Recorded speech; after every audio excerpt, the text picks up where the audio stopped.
from faster, stronger, harder, faster, stronger, da da da da da da da. What is so great about quarters 3 deep?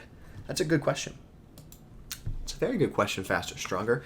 Let's talk about what makes it kind of so effective and why people are running it. I think there's a lot of reasons why, but let's kind of explain it as best as we can. So let's go into quarters 3 deep.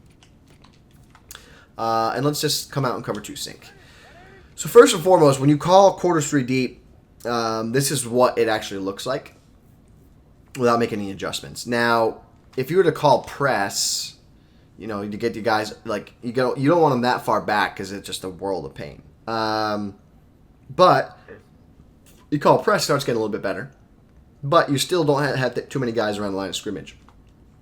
So what ends up happening is you can still get run on pretty easily.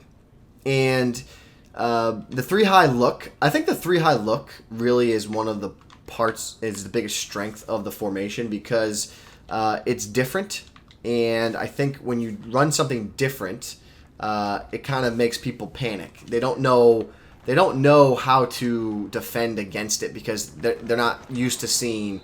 They're used to seeing big dime 146 cover 2 man.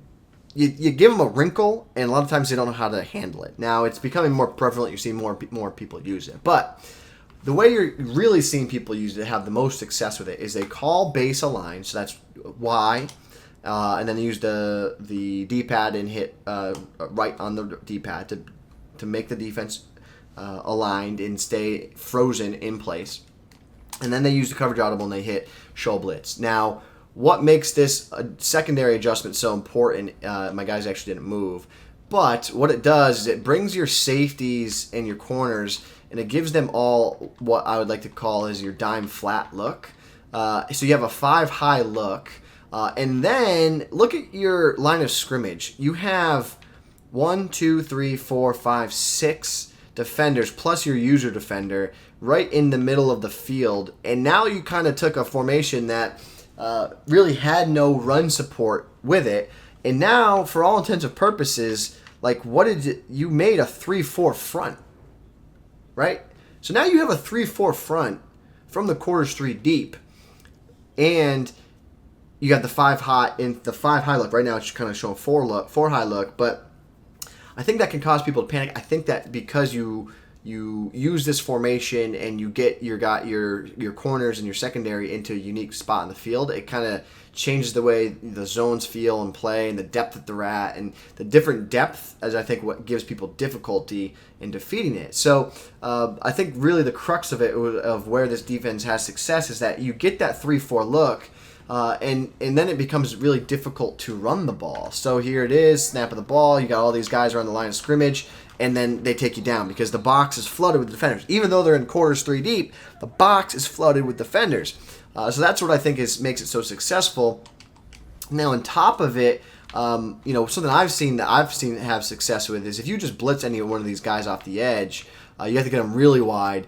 You can have a lot of success in the pressure game, in the pressure scheme. So it's pretty easy to generate pressure. Now, in that instance, the tackle slid over. It could be a speed threshold thing, but where I'm seeing is it's pretty simple to get the pressures. You can do a lot of different things. It's really quick to get that adjustment in. Let's try that speed one more time.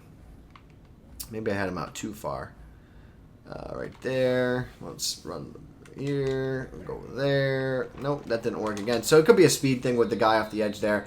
But here's what I think. I think that in Mutt, quarters 3 deep gets... it becomes like an even better defense.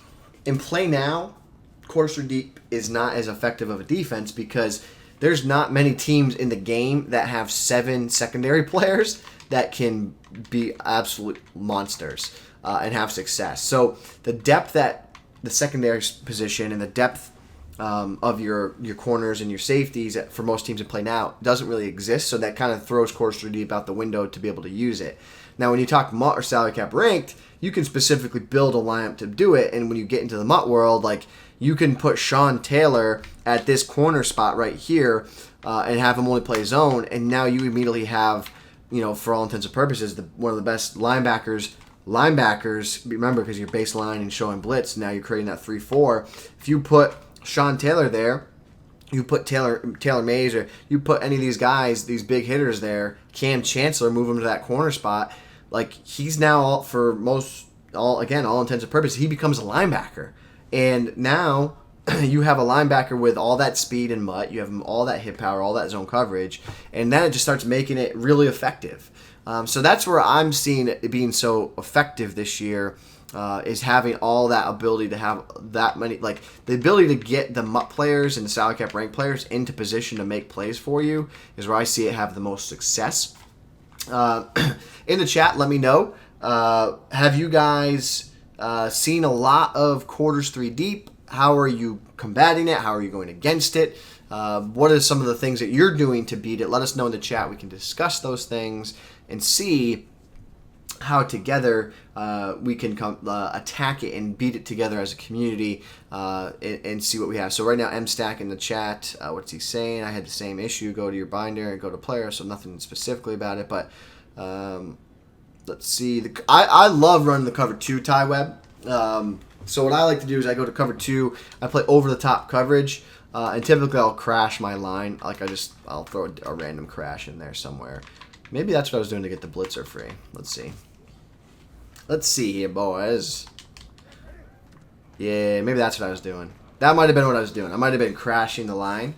So there it is, like baseline, show blitz, crash it on way, blitz the corner and slide them out. And let's see. So, yeah, that's pretty spicy.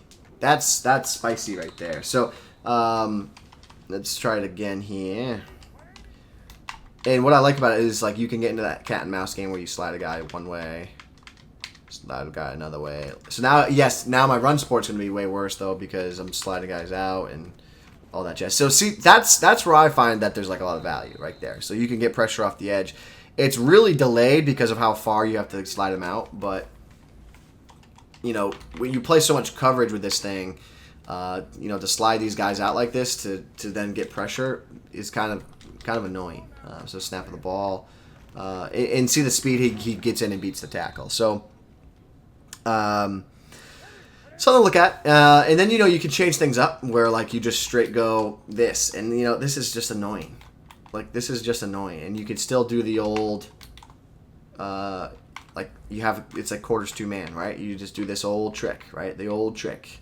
Quarters 2 man, you go deep, you have great outside coverage, like, because the safeties are flared a little bit, like they're not, like regular 2 man, like they're kind of like there, but with quarters 3 deep, the outside corners are a little bit flailed to the sideline, so they kind of get to the sideline a little bit better, which helps you defend aggressive catches downfield.